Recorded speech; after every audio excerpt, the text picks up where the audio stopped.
Buenas tardes.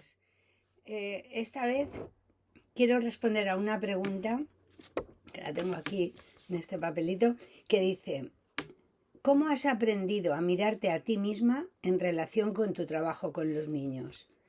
Es una pregunta muy reciente, a final de curso, no sé si hará un mes o así, que un chico de un grupo de la Universidad Autónoma, estudiantes digamos, la profesora es Ana María Forestelo, no recuerdo la asignatura cómo se llama, pero habíamos quedado en que, como ellos habían estado leyendo mi libro Caramelos de Violeta, habíamos quedado, Ana María y yo, en que haríamos un coloquio, un intercambio, a ver qué me querían decir, qué les había sugerido, si les había hecho pensar en algo con respecto a ellos mismos, en fin.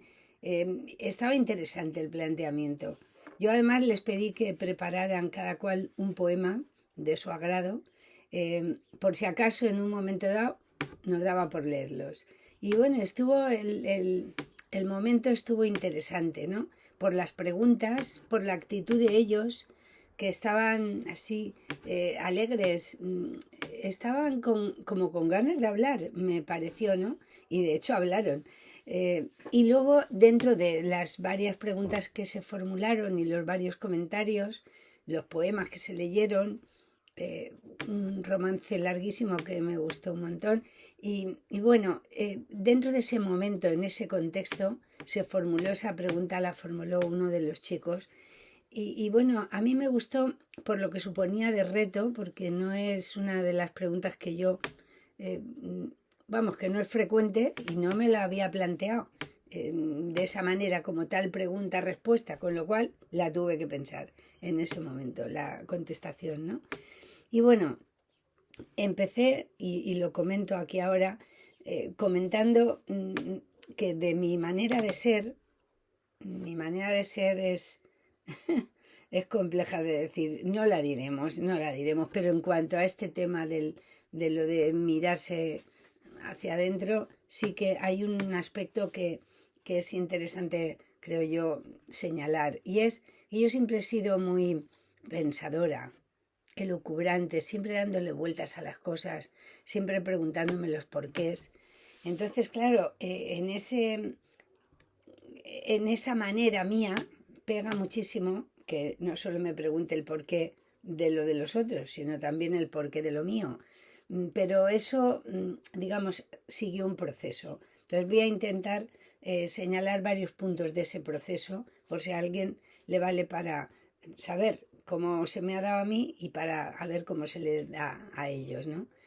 Bueno, cuando yo estaba empezando, digamos, en la escuela, al principio no, pero en el momento que fui al instituto y empezaron las matemáticas a mostrarse, ¿eh?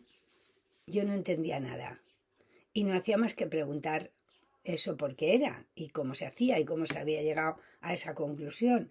Entonces me contestaban: no, tú no te calientes la cabeza, no te plantees nada, es un teorema, pues tú te lo aprendes y ya está. Bueno, cuando llegaba el momento de hacer determinados problemas, había que aplicar una fórmula. Y claro, si a mí se me ocurría preguntar por qué, quién había hecho esa fórmula, cómo la había llegado a concluir, de dónde salía, a dónde iba, para qué valía, todo eso no me respondían.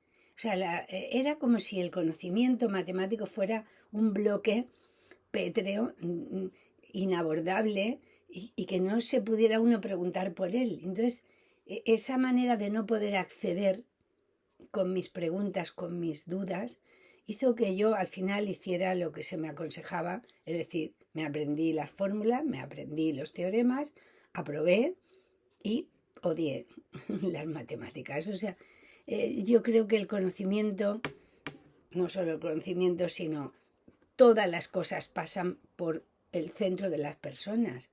Y si en el centro de esa persona hay interrogantes, ¿por qué? No dejarle que los exprese. ¿Por qué no entrar en eso?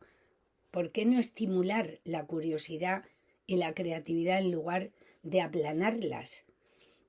Bueno, esa fue mi experiencia en esa en esa asignatura y en física, donde me tenía que aprender las cosas. No podía entenderlas si no me daban más datos. O a lo mejor es que yo no los entendía, no lo sé, no me voy a estar metiendo más con eso. Pero lo que sí que está claro es que mi natural es pensador, mi natural es curioso, escudriñador. Entonces eso, para esta pregunta que me hacía este chico, va bien, porque es un empezar. Ya de por sí a mí me nacía preguntarme cosas. No ir por la superficie, sino ahondar. Eh, Soy así, ¿eh? Es uno de mis aspectos característicos, ¿no? El andar pensando. Bueno, pero claro, cuando empecé a trabajar ya con los niños, esto se multiplicó eh, por cada niño que tenía delante. Es decir, yo no podía concebir tener un niño delante y no saber al máximo de él para comprenderlo, para conocerlo, para ayudarlo o para intervenir bien con él.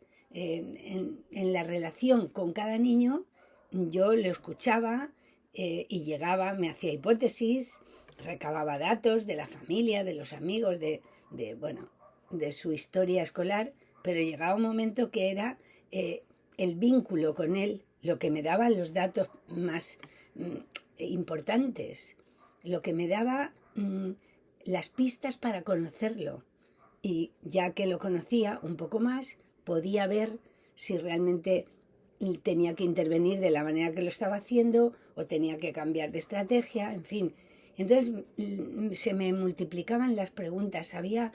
La verdad es que aprendí mucho de lo que es escuchar, pero no era una escucha de aquellas de que te decía el maestro, cállate y escucha para aprender. No era una escucha para aprender esta, era una escucha para comprender al otro, para comprender a los niños que tenía como alumnos, ¿no? Bueno, durante ese tiempo donde yo iba yo sola pensando, preguntándome, escuchando, descubrí que lo de crear un vínculo especial con cada niño era absolutamente imprescindible, porque me daba cuenta que si había una buena vinculación con el niño, si el niño notaba que yo estaba por él, que me preocupaba, que me importaba, que lo miraba, que le hablaba, que había, no sé, un interés genuino, no era una cosa impostada. Tenían que notar lo que era cierto, que era de verdad el interés que yo tenía por cada cual. Entonces, que si yo les insistía en hacer algo o en aprender algo, realmente era para que ellos fueran mejor. Se daban cuenta que él estaba por ellos. ¿Eh? Entonces, en esa manera de vincularme con cada niño, yo incluía todo lo que yo podía poner de mi lado y trataba de incluir todo lo que era el niño, su familia, su historia, su entorno, a donde yo podía llegar a comprender y a saber de él, ¿no? Pero aún así, había lagunas, había dudas y había momentos en que yo no sabía cómo intervenir. Entonces me dediqué a leer y leer y a ir a cursos y a aprender lo que podía sobre psicología evolutiva, sobre los temas afectivos, pero aquello era inacabable, ¿no? Entonces propuse a mi equipo, yo coordinaba el equipo, les propuse tomar como tema del año la educación emocional, las cuestiones grupales afectivas, emocionales, a donde generalmente era donde nos surgían las dudas. A ver, este niño, ¿por qué? Si es un niño como otro, si tiene las condiciones para aprender, ¿por qué no aprende? ¿En qué está cuando no está aprendiendo? ¿A dónde se traslada? ¿Qué le pasa? ¿Y por qué le llega a pasar? ¿Y cómo le puedo ayudar? Entonces, esto en lugar de ya quedármelo para mis elucubraciones, ya era del común y estábamos todo el tiempo leyendo, discutiendo, debatiendo, observando a los niños, comentando. Entonces, claro, había tanto material y tantas ganas, porque no solamente era el material, era que estábamos todos realmente interesados y además cada uno con matices según fuéramos cada cual, ¿no? Me refiero al equipo, ¿no? Entonces, ¿Qué pasó? Pues que en vez de estar un año con ese tema, estuvimos 3 años. Los jueves nos dedicábamos una hora, no era mucho, pero era una hora todos los jueves, dedicábamos para formación.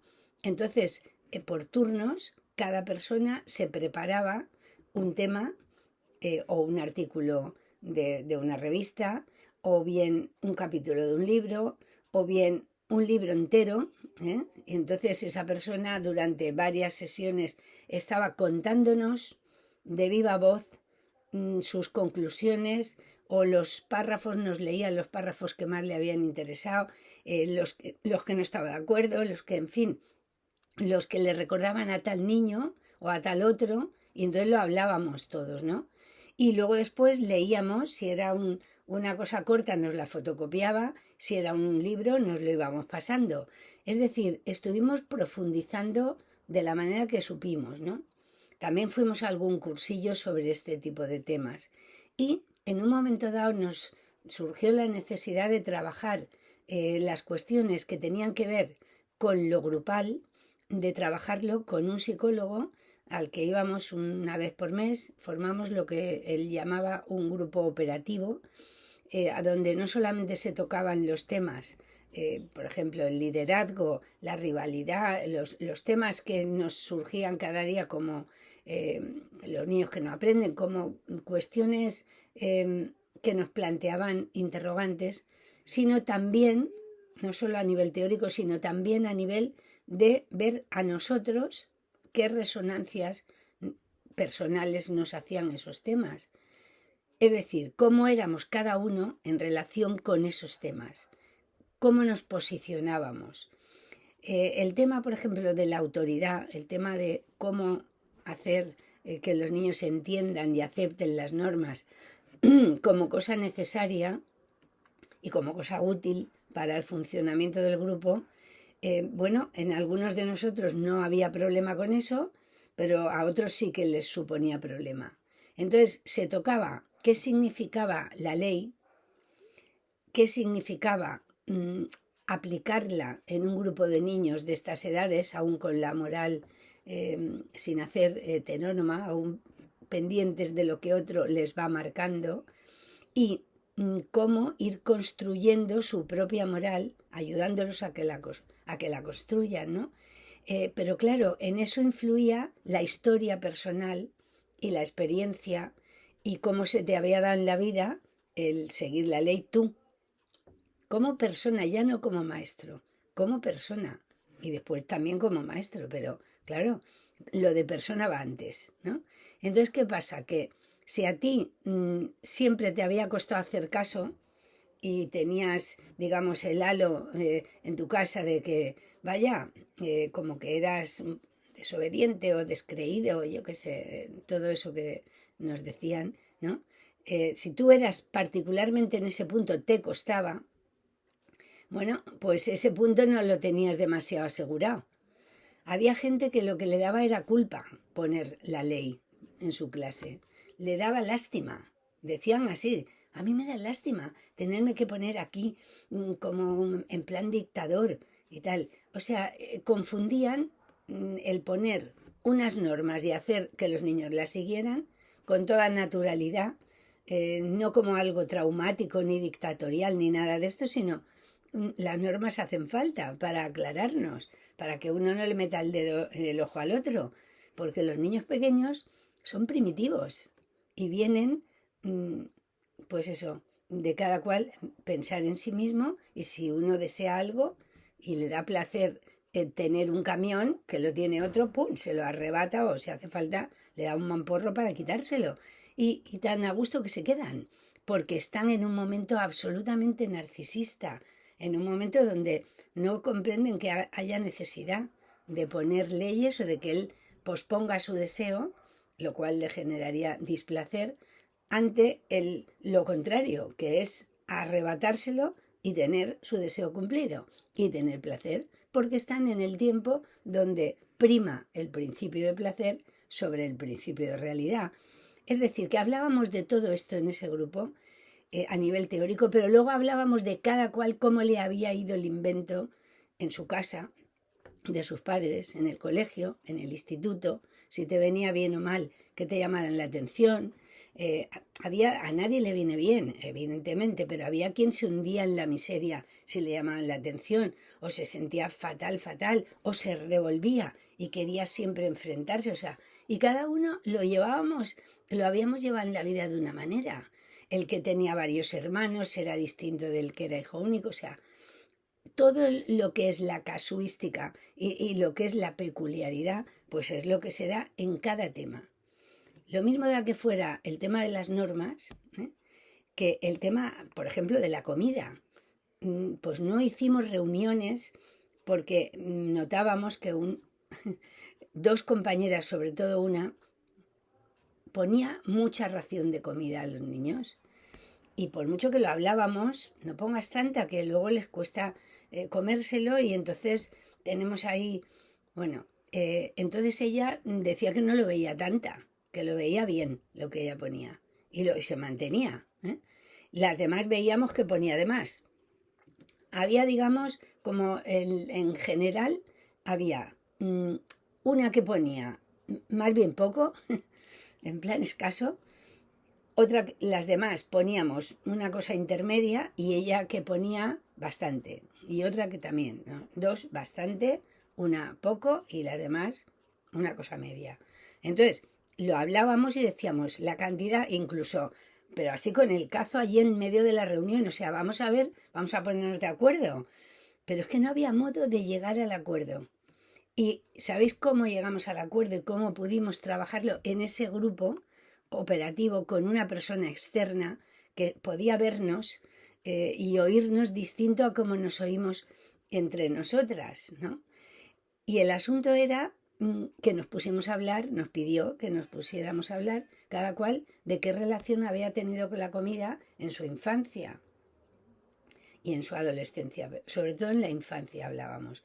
Entonces, cada cual dijo, yo por ejemplo no comía de pequeña, ahora sí, y ahora como hasta de más, pero de pequeña no comía y tenía anemia. Entonces mi madre estaba siempre encima de mí, que hasta cuando no había comida me decía, come. Íbamos por la calle y no era momento de comer y me decía, come, come. Y yo le decía, pero mamá, que no estamos comiendo ni merendando ni nada. Bueno, eso era mi caso, pero había el caso, por ejemplo, de la persona, de la compañera que ponía de más, donde en su casa, pues ella había estudiado fuera, en fin, en su casa, digamos, había como como si la comida estuviera justa y cabal y tenían que comérsela porque era importante la comida, pero no podían, por ejemplo, repetir o tener un postre especial. Entonces con la comida había tenido una relación de que hubiera querido comer más, ella. Entonces, ¿qué pasa? Que cuando le preguntamos y ella se puso a contar, dice, es que yo, claro, a mí me pasaba esto. En mi casa se ponía la comida, pero no podías, si sobraba, se guardaba para la cena o lo que sea. O sea, no podías seguir comiendo, ¿no? Y ella se quedaba como a falta porque era de buen comer, es de buen comer. Entonces, cuando ella se ve, y lo dijo así, yo me veo con la olla delante, llena de arroz caldoso buenísimo, y lo bien que huele, y los chiquillos que yo los quiero, ¿y cómo les voy a poner poco? Les tengo que poner bastante, para que se alimenten, para que disfruten, para que coman. ¿Eh? Es decir, para que coman más de lo que yo he comido, que a lo mejor me hubiera gustado comer. Y entonces al entender ella de dónde le venía la forma de poner la comida, pudo ajustarse a lo que estábamos entre todas queriendo, que era una ración media, digamos. Pero claro, pasó por mirarse para adentro, como preguntaba el chico, ¿cómo has aprendido a mirarte a ti misma? Hay que aprender, porque si no uno va rápido, rápido y no te das cuenta, no te haces consciente de que todas estas cosas que tú has vivido, hay puntos fuertes, puntos débiles, hay puntos a arreglar, hay cosas descolocadas, todo el mundo las tenemos, sino unas otras. Y no es para, digamos, echarse culpas ni darse latigazos, no, es para poder intervenir con más libertad. Si tú conoces lo tuyo y sabes de dónde te viene determinada cosa con la comida, con las normas o con lo que sea, entonces tú te quitas el peso de encima y cuando actúas, actúas según lo que has pensado, no solo lo que te sale, ¿eh? Porque siempre es una mezcla de lo que se piensa, lo que se siente, la historia vivida, etcétera. Pero eh, si no lo haces consciente y haces esa mirada introspectiva, desde luego no puedes. Y claro, ¿qué pasa? Que muchas veces lo que traemos como experiencia y como saber vivido, como historia vivida, pues es muy conveniente para transmitírselo a los niños, pero otras veces no tanto. Otras veces hay cosas que caen para un lado en exceso, en otras en defecto. Quiero decir que esta compañera que ponía comida además, ella poniéndola disfrutaba de ver cómo ellos iban a comer de a gusto, pero yo luego no les cabía, porque realmente ponía comida como para un adulto.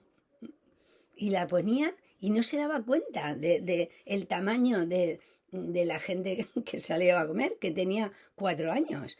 Entonces, cuando se dio cuenta que era, digamos, por una cosa suya, dijo, ah, madre mía, si yo ni había pensado en lo mío, no, si eso no se piensa, eso se lleva todo incluido en nuestro lote. ¿Eh? Entonces, claro, en este momento en el que nosotros estábamos, que ya habíamos leído y estábamos leyendo mucho, habíamos aprendido muchas cosas, habíamos discutido, nos faltaba un punto importante que era este, era el darnos cuenta que nosotros estábamos metidos en el invento. No es que a ver qué le pasa a este niño, que no me aclaro con él. Bueno, ¿qué le pasa a este niño y qué me pasa a mí con respecto a este niño? Porque tú no estás fuera. A veces puede ser todo lo que le pase del niño, evidentemente, o de la niña, pero otras veces tú también tienes parte. ¿Eh? Voy a contar un ejemplo que lo hace ver. En una ocasión había dos niños, un niño y una niña mellizos, en mi misma clase, estaban juntos ese año, ¿no? Entonces, cada vez que la niña iba a decir algo, el niño hablaba y terminaba las frases de lo que iba, como sabía lo que iba a decir. Ayer fuimos a, entonces, pum, él decía a la playa o al cine o lo que fuese, ¿no? Entonces, claro, ella no podía hablar con libertad porque él todo el rato le pisaba el discurso. Se ponía muy nerviosa, a veces lloraba, en fin. Costaba muchísimo que él no se frenaba, ¿eh? No podía, ni siquiera concebía que tuviera que frenarse. Él también lo sabía y lo decía porque quería, y ya está. Entonces, él no solo lo hacía con la hermana, lo hacía con la hermana, lo hacía con los compañeros y lo hacía también conmigo. Es decir, lo hacía con todo el mundo. Si íbamos de excursión, yo que sé, a una fábrica, y salía un señor allá a explicar esto y lo otro, le interrumpía al señor y hablaba. Y la gente, ¡ay, qué gracioso! Pero claro, aquello estaba fuera de sitio por exceso. ¿Eh? Exceso de palabras, exceso de protagonismo. Bueno, llegó un momento en que yo vi que se me iba de las manos, que no podía pararlo. Y yo normalmente eso no me pasa, no me pasaba. Entonces, bueno, pedí ayuda a los compañeros. Teníamos unas reuniones cada mes y medio que era para casos que te presentaran duda. Bueno, pues a mí me presentaba duda. Entonces, acordamos que todo el mundo iba a mirar qué pasaba con ese niño y qué pasaba también con respecto a mí, porque era la que me estaba costando, digamos, hacerle ver lo que, que tenía que parar un poquito de hablar, ¿no? O controlarse un poco. Bueno, claro está que el problema, una parte era del niño, pero otra parte era mía. ¿Eh? Y me lo hicieron ver los compañeros, me lo hicieron ver en una parte. A ver, de pronto me dijeron, mira, igual que él habla y interrumpe y está siempre queriendo estar en el medio, etcétera, hay otro. Y es verdad, había otro en la clase por el estilo. ¿Eh? Y al otro tú lo paras y el otro se deja parar, y además tú lo paras enérgicamente, con firmeza, y el otro lo nota y para, y ni tú te pones mal, ni él tampoco. O sea, no le vendrá muy bien, pero vamos, que no pasa nada ahí. ¿Eh?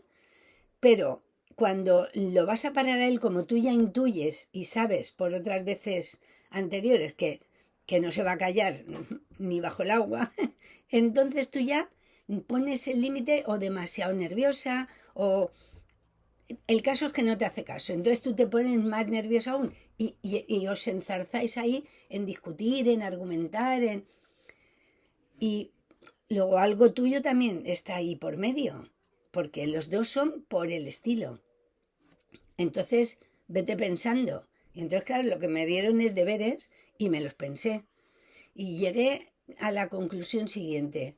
Yo creo que en este caso no había hermana perjudicada y en este caso sí. Yo creo que yo me identifiqué con la hermana, la veía, que la pasaba tan mal, que intentaba hablar y no podía, que me sabía tan mal que me identifiqué con ella. Y entonces con él yo, digamos, ponía el límite desde el enfado. Estaba como enfadada con él, de que no viera claramente qué pasaba ahí, que no dejara a la chiquilla hablar, ¿no? Bueno, en ese atasco estaba cuando hice una entrevista con los padres para decirles que realmente había ahí una problemática que él hablaba por encima de todo el mundo y que me ayudaran a averiguar eso por qué había llegado a ser y para yo entender y ver cómo poder intervenir. El padre se sintió mal. Él notó que a mí me sabía mal que él hablara tanto. Él lo vio. Entonces dijo que su hijo hablaba muy bien y era muy listo y tenía muchas ideas y por qué había que prohibirle que hablara. Bueno, ¿en qué me vi para aclarar que no era prohibir que hablara, sino que hablara siempre, que hablara sin dejar hablar a los demás?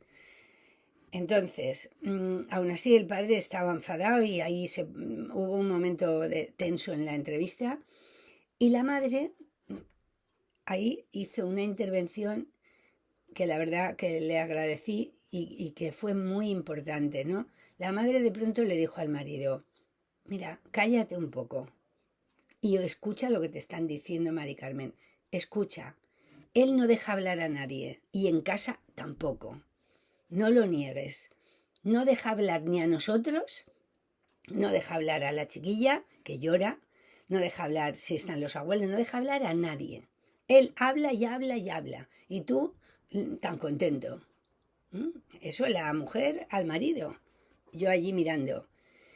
Y entonces el marido dijo, bueno, sí, habla, pero es que, bueno, ¿qué pasa que hable? Bueno, pasa que no deja hablar a nadie. Ya no es que él hable. Bueno, una vez que el hombre entendió, sobre todo por la mujer, no por mí, lo que le estábamos queriendo decir, que el exceso estaba en que pisoteaba la palabra de los demás, ¿no? Entonces, una vez que lo entendió, yo hice una pregunta, yo creo que acertada, que le pregunté, ¿y esto cómo ha llegado a pasar? Porque no entiendo bien. ¿Por qué? ¿Qué pensáis vosotros? Bueno, y entonces es cuando entendí todo, ¿no? La madre y él también intervino. Explicaron que los dos mellizos, la chiquilla al año y medio hablaba frases y todo, según me dijeron, y él decía papá, mamá y agua. Solo. Hasta los 3 años él no habló. Entonces estaban convencidos de que él le pasaba algo. De hecho, lo querían llevar al logopeda y todo. El pediatra les dijo que no, que era muy pronto y tal, pero estaban angustiados, sobre todo el padre, su hijo varón, que él había deseado tanto. ¿Cómo iba a ser posible que le pasara algo? Y que no podía hablar, que no hablaba. Y la chiquilla no paraba de hablar. Entonces, cuando él habló, a los 3 años, habló bien, habló largo y tendido, pues el padre quedó obnubilado, o sea, quedó completamente enamorado de el hijo, de su palabra, de que estuviera bien. Momento que entendí eso, ¡pum!, se me fue el enfado, se me fue la sensación de que no podía, se me fue todo, porque lo entendí. Entonces, cuando ellos vieron que el chiquillo no le pasaba nada y que hablaba, no solo el padre, también la madre y los abuelos y todos, o sea, todo el mundo recibió sus palabras como agua de mayo y entonces estaban contentísimos de que el niño estaba bien. y estuvieron detenidos en ese momento, quizá demasiado tiempo, y él se creyó que eso era así, y que ya que él había hablado, pues fíjate, pues iba a poder hablar así siempre. Y no dejaba hablar a nadie porque él le hicieron entender que estaban felices de que hablara. Y él pues le venía muy bien y continuó hablando. Es decir, el chiquillo se confundió al ver la recepción de sus palabras y los padres, lógicamente que estaban preocupados, recibieron muy bien sus palabras. Que se entretuvieran ahí, que él se convenciera demasiado, todo eso ya son los matices de cómo se ha dado. Pero el asunto es cuando ahora se ve que él está todavía con su confusión y que la hace extensiva no al ámbito familiar, sino al escolar también, a los amigos, con quien esté, él hacía eso, con quien estuviera, ¿no? Entonces, una vez visto eso, al padre se le fue el disgusto, me pidió disculpas, la madre agradeció y yo les dije, bueno, vosotros en casa y yo aquí, a hacérselo ver, por un lado explicándoselo y por otro lado, cuando se pase, a no dejarlo, o sea, a no dejarlo de verdad. Tenéis que armaros de valor porque estáis habituados a hacer lo contrario. Y a la hermana darle más paso porque está que se ahoga, ¿eh?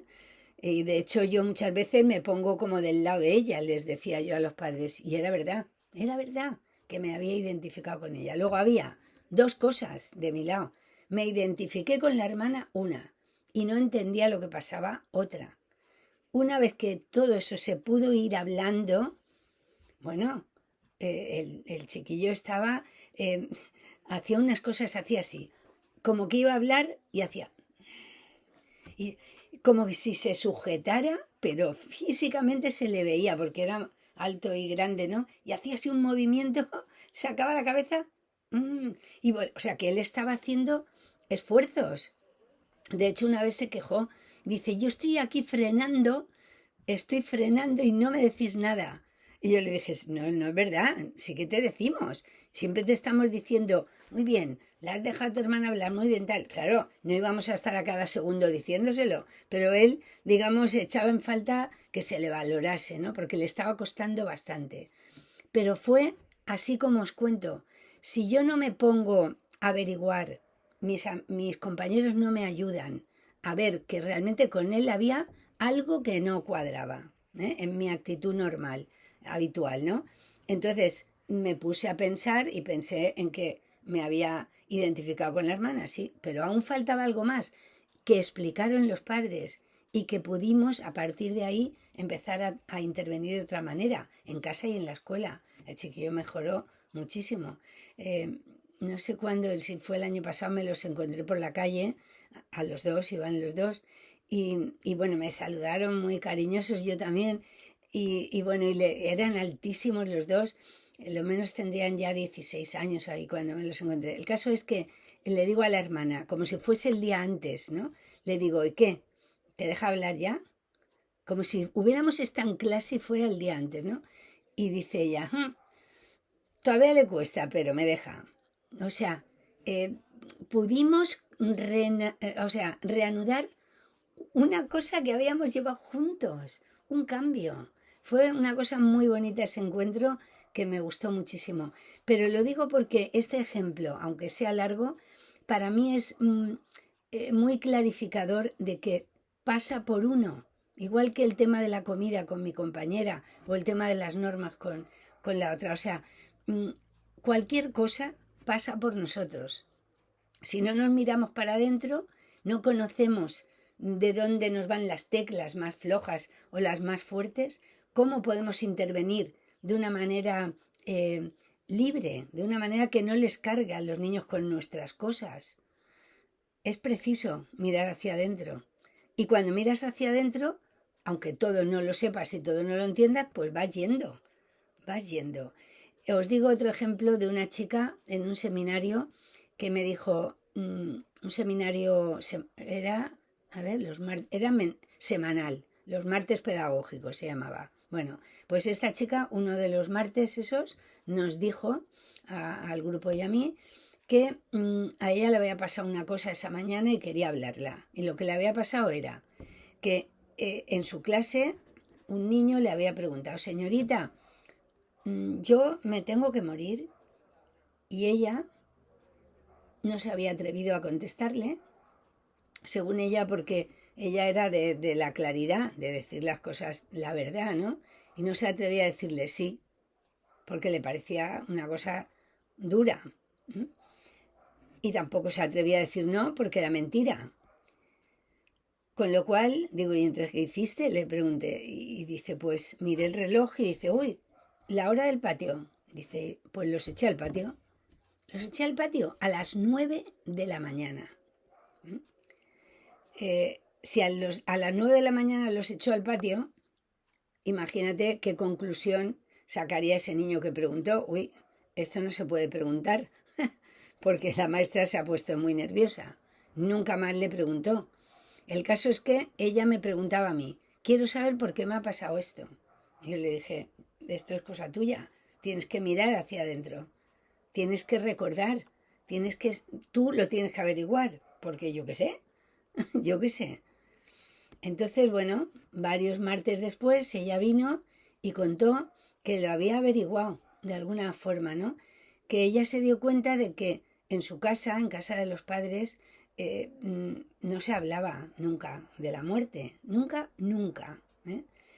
De hecho, su abuela murió, su abuela vivía con ellos, dormía en el mismo cuarto que esta chica, en dos camitas, y un buen día se la llevaron a casa de su tía, o no sé, o la madrina, o no sé qué, a ella, y es que la abuela estaba grave, pero no le dijeron ni por qué ni nada, y entonces cuando volvió, la abuela había desaparecido, no muerto, desaparecido, porque nadie le dijo la abuela se ha muerto. Pero no estaba su cama, no estaba su ropa en el armario, la abuela no estaba, y nadie hablaba de la abuela. Entonces ella, que vio que la abuela no estaba y todo el mundo llamaba por teléfono y la madre llorando y el ambiente serio y triste, pensó, ¿se habrá muerto la abuela? O sea que ella ya a lo mejor tenía 5, 6, 7 años, no se acordaba de en qué momento fue eso, no nos lo dijo, ¿no? Pero como, digamos, no se pusieron palabras, ni siquiera las palabras más simples, se ha muerto la abuela, qué cosa tan simple y tan corta y tan verdadera. Como no se pusieron, y luego nunca más allí se hablaba del tema, ni sobre la abuela ni sobre ninguna otra persona que se muriera, pues ella, digamos, había excluido ese tema de su vida. ¿Eh? Cuando el niño se lo preguntó, es como que le hubiera tocado, le hubiera puesto el dedo en la llaga, es decir, eh, el niño lo hizo porque él quería saber, pero a ella le tocó en el punto de la falta que tenía de naturalidad en ese tema, del silencio excesivo que había tenido en torno al tema, de cómo lo había vivido ella, sencillamente. Y entonces dice, lo que pasa es que esto me lo van a volver a preguntar. Digo, efectivamente. Entonces tendrás que, para eso vale mirarse para adentro. ¿Te ha pasado esto? No pasa nada. Se han ido al patio, da igual. Miras para adentro y dices, ¿por qué he hecho yo esto? Lo averiguas y ahora piensas de qué manera, a tu forma, podrías decir una respuesta si te vuelve a pasar, que te va a volver a pasar, porque es un tema estribillo, es un tema, el nacer y el morir, es un tema que está ahí, que los niños pequeños cuando empiezan a descubrir la realidad y ya saben lo concreto, quieren saber lo que no ven tan claro y quieren saber las cosas importantes, cómo se llega aquí a la vida, ¿eh? Y preguntan sobre el nacer y cuando estaban en la barriga y todas esas preguntas que hay, y también lo de irse, lo de morir. Lo preguntan. Si no sale con esa formulación que le hizo el niño, sale con otra, pero salir sale. ¿Eh? Entonces, digamos, después de el equipo haber trabajado en grupo operativo y haber visto que todo teníamos que incluirnos y meternos en el invento nosotros, lo que hicimos era acordar un lenguaje común para tocar estos temas y saber de lo que estábamos hablando. Es decir, por ejemplo, Os digo varios de los puntos que veo importantes. Uno, lo de las normas. La ley es necesaria y las normas hacen falta en todas las clases, así tengan 1 año o 5 o 10. Entonces, no serán iguales, no se formularán igual y, a ser posible, conviene, creo yo, que sean pocas, claras y firmes, estables. Pase lo que pase, si tú no dejas que los niños tiren cosas por el aire, pues no dejas ni el día de fiesta, ni el día... no dejas, porque te parece que no debe ser. Yo qué sé, digo ese ejemplo como otro cualquiera, ¿no? Bueno, entonces todas las maestras y 2 maestros que había, todos nos pusimos de acuerdo en que lo de las normas lo íbamos a mantener. Las que tenían los de 1 año decían, bueno, con esto será mantener la norma, pero sujetarlos físicamente, pues sí, es la forma. A lo mejor si uno va a morder a otro, pues lo retiras y que no lo muerda. No hace falta que le des un meeting de las normas, pero sí decir, no, eso no, que hace daño. No, eso no. Y no hace falta a lo mejor mucho más largo. Y a lo mejor hacen falta muy poquitas normas, muy poquitas. Pero las que se pongan en cada clase, que se guarden y se mantengan, porque realmente son un regalo el que el adulto le ponga un límite al niño, porque en la vida se va a encontrar límites y si no, no va a saber moverse con los límites que le ponga la realidad, ¿no? Otra cosa absolutamente precisa es el tema de la escucha y de la mirada. O sea, el escuchar a cada cual, mirarlo, tener ese vínculo especial con él, eso es imprescindible para que todo el tema emocional vaya fluyendo, ¿no? Otro, el hacer una alfabetización emocional o sentimental, o no sé cómo llamarla, es decir, ir según vaya discurriendo la cotidianidad y según sean los conflictos que se den o las circunstancias que vayan pasando, ir aprovechándolas según lo que pase entre ellos, según lo que cuenta o este cuento, según lo que uno dice que su hermano le ha hecho en su casa, tal.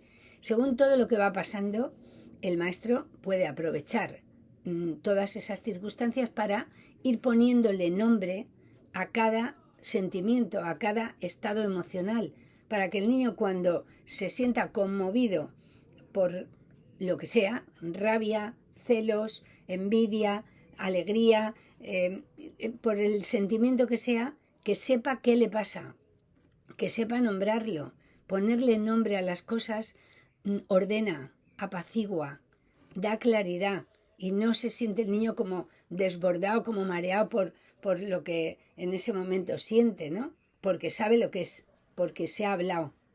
Entonces, para eso tenemos todo el tiempo en la escuela infantil. Me refiero que para eso hacen falta meses y añitos, ¿eh? Pero hasta los 6 años tenemos de tiempo para que todo eso se vaya comentando. Y si de pronto entra una niña con unos zapatitos de plata monísimos y su amiga del alma la mira con cara de que si pudiera se los quitaba, pues tú como lo ves, le dices, ¿y qué te dan esos zapatos? ¿Qué te pasa con los zapatos? Te veo una cara rara. Y entonces le das pie a que ella diga, pues que me gustan y quiero que me los dé o que me los deje, porque me gustan y yo no tengo. Y como que se queje y pida. Y decir, pues eso que tienes tú, también lo tengo yo. Eso se llama envidia. Y lo dices y le pones nombre. Y a la otra que pase algo así, oirás a alguien que dice, me da una envidia el gorro que te has traído nuevo de Terra Mítica, por ejemplo, como así fue. Entonces, tú vas facilitando las palabras, les prestas tu vocabulario, tu boca al principio y luego las palabras pertinentes para que ellos se las vayan apropiando. Y cuando en su mundo interior, en su piso de abajo, se sientan conmovidos con alguno de estos sentimientos, sepan decir, tengo envidia, tengo celos, tengo alegría, me he enamorado, tengo rabia, o sea, que lo puedan decir.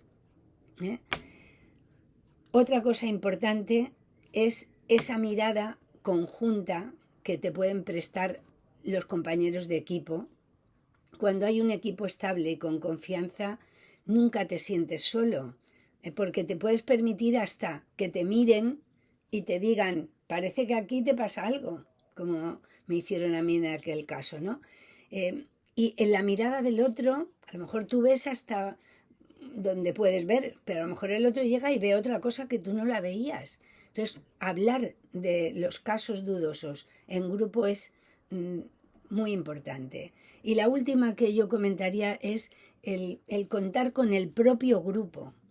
Contar con que los niños del grupo clase, que ellos saben lo que les pasa a todos, porque ellos están ahí metidos en ese universo especial que es el grupo de la clase, que te ayuden, que no estén cada cual a la suya, pedirles ayuda en determinados momentos, decirle, imagínate uno que pega y no para de pegar, y ya le puedes decir que llega el momento, pum, y vuelve a pegar. Entonces me acuerdo que en una ocasión yo le dije al niño en concreto, le dije, la verdad que ya te lo he dicho tantas veces y lo hemos hablado, que a los otros les hace daño, que puedes hablarlo, que puedes quejarte a mí, que puedes hacer otras 1000 cosas, o que puedes irte corriendo hasta que se te pase la rabia, pero tienes que descargarla pegando, pues eso ya está muy hablado, pues yo no sé qué decirte, estoy disgustada, ¿no? Le dije. Y entonces una niña dijo, yo te lo vigilaré. Y entonces es que ellos mismos te dan las pautas, ¿no? Y yo dije, oye, pues sí, vigílamelo, pero no tú, sino todos. Nos has dado una buena idea. Lucía se llamaba la chica. Lucía, gracias, nos has dado una buena idea. Porque hay veces que yo estoy en una parte del patio y él está en otra y yo a lo mejor no lo veo, pero vosotros lo veis. Y no hace falta que me busquéis, decírselo. Para. Acuérdate que hemos quedado en que no pegues. Ayudarme, ayudarlo. Vamos a ver cómo se puede ir calmando esto, ¿no? Y entonces tú te das cuenta que la gente del grupo se hace cargo. O si alguien va solitario, a mí siempre me ha sabido mal digamos, pedirles, oye, este que está solo, ir con él. Parece que es como obligar a la relación y siempre eso me ha costado, ¿no? Pero alguna vez que uno de estos solitarios se iba para el patio y decir, a ver si hoy te encuentro con alguien, ahora cuando salga al patio. Entonces alguien, por congraciarse conmigo seguramente, porque eso es gente narcisista, ¿qué vamos a hacer? Pues lo coge y dicen, yo estaré con él, ahora vamos a jugar. Y bueno, y poco a poco se va ampliando su pequeño círculo de gente que se le acerca, ¿no? O sea, el grupo no puede quedar al margen y tú coger al niño y decirle plin, plin, plin, plin. No, es un grupo, son un grupo y tú estás ahí. Entonces en la intervención es utilísimo y necesario que el maestro cuente con los demás. Y en fin, aquí lo voy a dejar porque parece que lo estoy haciendo demasiado largo. La pregunta, la vuelvo a decir por lo buena que la vi y la agradezco. ¿Cómo has aprendido a mirarte a ti misma en relación con tu trabajo con los niños? ¿Cómo he aprendido? Como os he contado. Y además